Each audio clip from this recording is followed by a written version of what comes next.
Okay, hey Double. I'm not showing this video to anybody else, but I just wanted to show you what I discovered, and it's pretty amazing because it was about your dice, how you can take. You were showing how you can divide the board up into rows, into columns, and make sides of a dice, and you can chop it up, and then take and then rebet it based on your chops, and get the same percentage as if it was just all strung together, and so that was such an amazing concept. And that's when I started over here on this side. What I'm doing here with this column is tracking the double streets, okay? And those are harder to get to line up because they have 12 elements, and so I mean 6 elements to it, and one hit on a double street knocks it out for turns, like so then I realized that I needed to monitor streets. That's what this column is right here. I'm monitoring the streets as how often they occur. There's always streets, just regular streets, that are available. Okay, 11 payouts. These streets, they're always available. Then I realized once you have these, why not monitor the inside betting stations to make up the rest of the numbers? Because I'm looking for progression, um, beyond. I'm looking for progression, the best progression that I can get, and I just started analyzing what the progressions are for this, the streets and the double streets. And so I mean I realized that I can progress on a double street. I can progress if it's been 9 turns. I can progress here 1, 2, 3, 4, 5, 6, 7 times and get into infinity. Like you get into like all of them should occur within this last final progression stat. Streets, okay, if it's been 11 turns since a street has hit, and that is common, there's always streets available like this, then I can progress like this, and I'll always get into the Foreverland. Because why? Because 24 numbers, the maximum in quadrillions of trials, and I don't think I've run it quadrillions of times, but I'm generally speaking, if you can run it millions of times, it generally speaking is going to hold for into the quadrillions. I'm just saying. So certainly millions of trials. The 16 is the operative maximum for repeaters. I mean, for 16 spins for consecutive losses on 24 numbers. So that's the key. So now what I'm doing is I'm using this progression to drive 24 numbers. Okay, and then I'm taking, here's the columns. Okay, so I mean here's the streets. So I'm taking the streets, and here this would be 3 streets. Okay, so just like if you laid out on the board 1 through 12, it goes laid out just like 1 through 12. So you see 12 is right here, and then 2 gapper, and then 34, okay, which is right here. This is 9, and then a 2 gapper, and then 46, which is 6, which is right here. So you can see how it's laid out just like it is right here. Okay, so now what do I have? Well, I have 3, 3, and 3, right? So that's 9.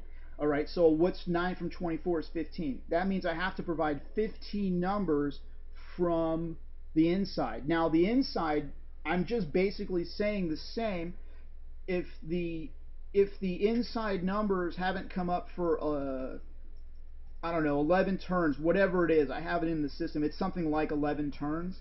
Then I'm gonna have them the inside numbers listed here. Okay, and so therefore, what I'm going to do is provide for the rest of the numbers from the inside, okay, to make the 24, which is what you showed me with that dice strategy. Okay, so now, see, this is a key to progression. So like instead of just doing 24 numbers straight and then running into progression problems and everything, here I can run the streets to take up the slack, make it a whole lot easier and less expensive. Okay, so all right.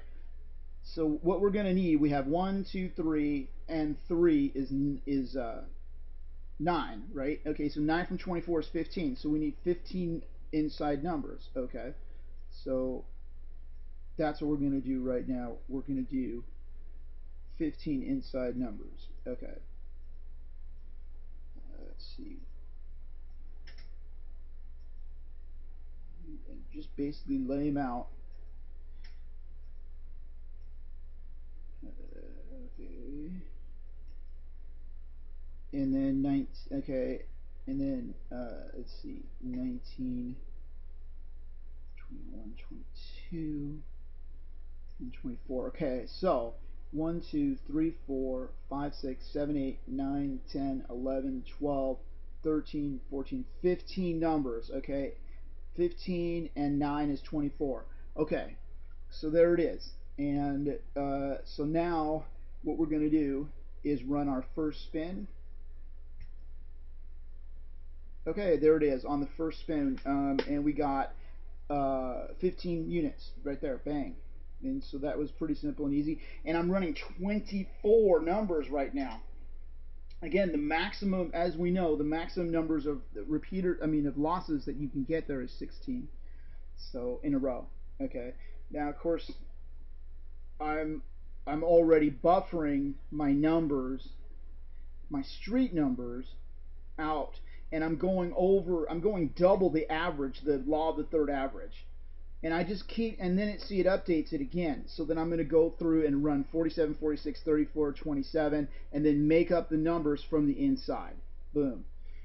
And I could probably choose these numbers better. I think the weakness in the system is I'm not choosing these numbers right because I'm only going out, you know, 11 turns. Like I'm saying 11 turns if I'm sorry, yeah, if the inside numbers haven't hit for 11 turns, then I'm going to be listing them here.